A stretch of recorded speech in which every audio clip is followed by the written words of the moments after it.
Hey kids, Tina Peterson coming to you from Calvary Church for our Calvary Kids Sunday devotion. Today we're going to get back in the book of Daniel, but first of all we have a family activity. So this is what you need to do. You need to grab either some sidewalk chalk if you're going to do this outside, or some rope or string or tape. And if you're going to do it inside, just some masking tape or some string would work. And what I want you to do is I want you to make 3 separate lines, and one is a straight line, one is a wavy line, and one is a zigzag. And once you got that complete, each family member does this. They walk the line like they're on a balance beam, and they walk each line separately. And when the first person is done, then the second person goes. And when you're done with that, I'll have you come on back for the lesson. See you soon.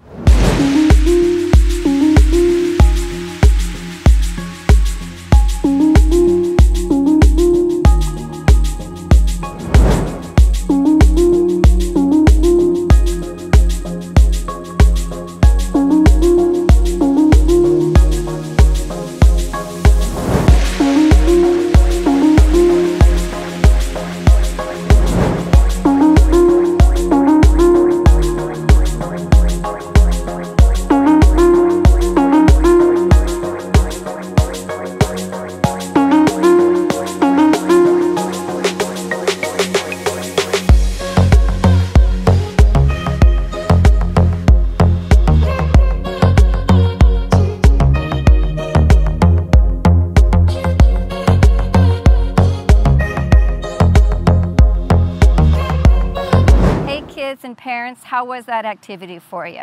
Well, I walked all 3 lines, and I'll tell you what, I did the wave first, and that wasn't too bad. That took a little bit of focus, watching where I was going. I did the zigzag one, and I'll tell you what, that took a lot of concentration, trying to figure out which foot should go which way and when. My favorite one was the line, so the straight line. How about you? Well, that helps us jump into our story today, and we're talking about Daniel, and we're in the book of Daniel, chapter 6.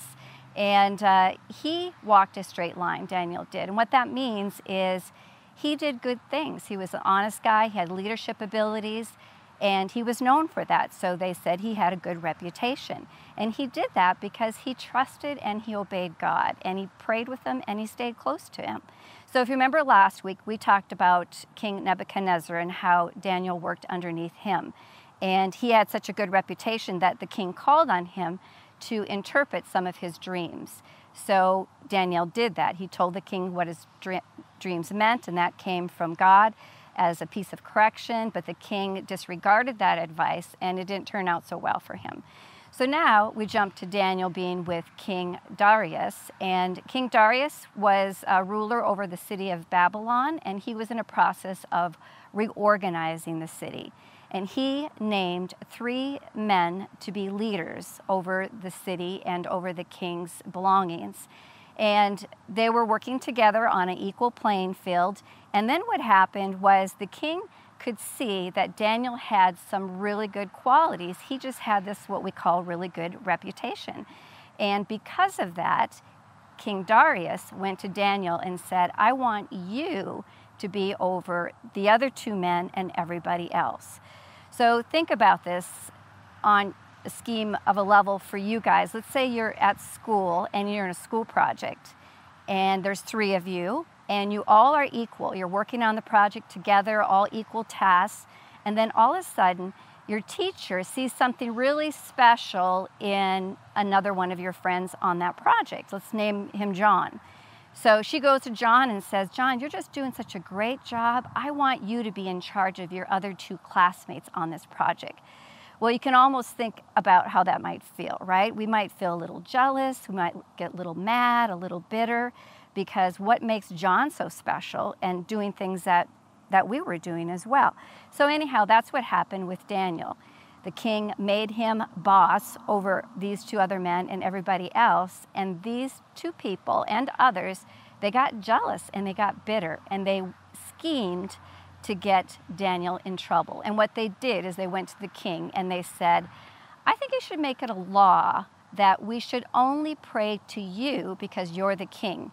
And we shouldn't pray to God like Daniel's God. And the king, silly enough, said, I think that's a great idea. Let's do it. right? So he did it. And these individuals knew they'd be setting up Daniel because they knew that he loved God. And he prayed to God, and that he was probably still going to pray to God. And guess what? He did. So they went by his house, Daniel was praying, and they took that news back to the king.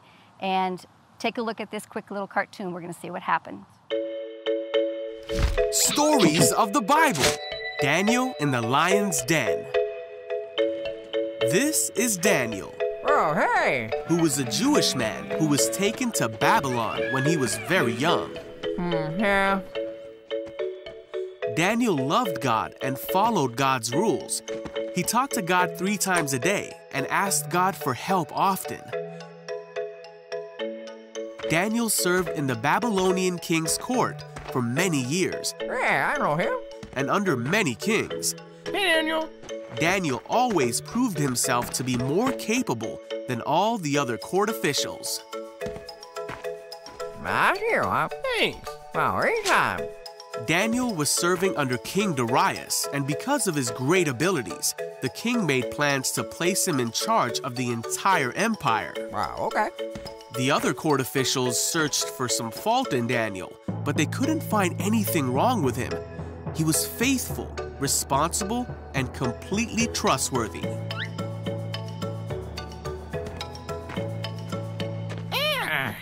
Wait! The court officials realized the only way to get at Daniel would be to challenge his faith. Come on!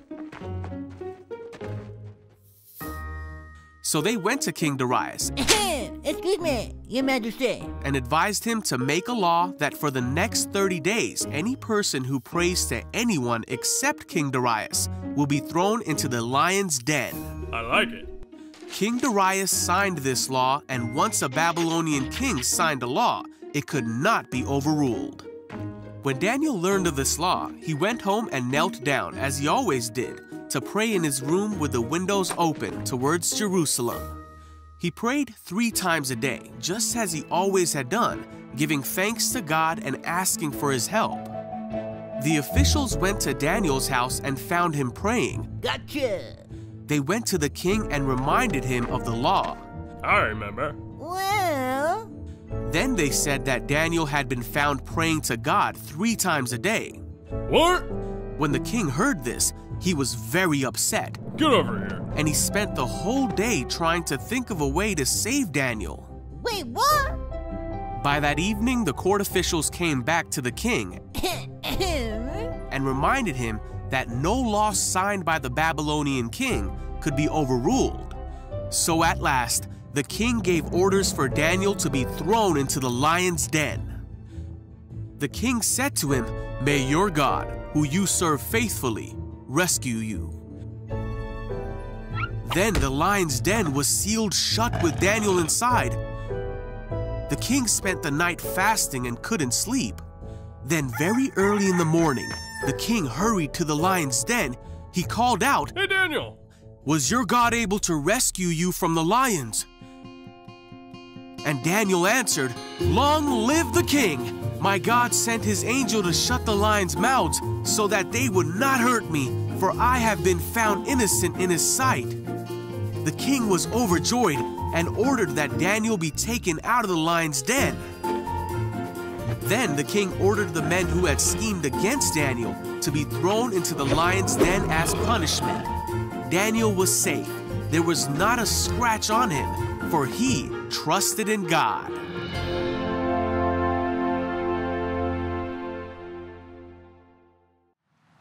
Okay, kids, wasn't that a great cartoon? But here's the thing, what happened in the end? Well, if you guessed God protected Daniel because he did nothing wrong, then you were spot on. What happened to the ones that did something wrong and that were conniving? Well, they were thrown into the pit. And the king made a new law that said from now on, everybody was to pray to Daniel's God, which is yours and my God, and not to have fake gods. So what's the lesson here for all of us? Well, things aren't always going to turn out right for us, right? And we're going to have to make some choices because of that. It can be that we don't have a lot of friends. It could be that we're not feeling good about school. It could be that we're having people make fun of us. Maybe there's a lot of fighting going on in the house. Maybe we're being bullied. But the point is that whatever it is, we can trust God that He'll take care of us. But know this, kids, He loves you so much. He loves each and one of you equally the same and so very much. So what do we need to do? Well, we need to keep learning how to trust God, obey God. We need to spend time with Him. We need to listen for what He's telling us.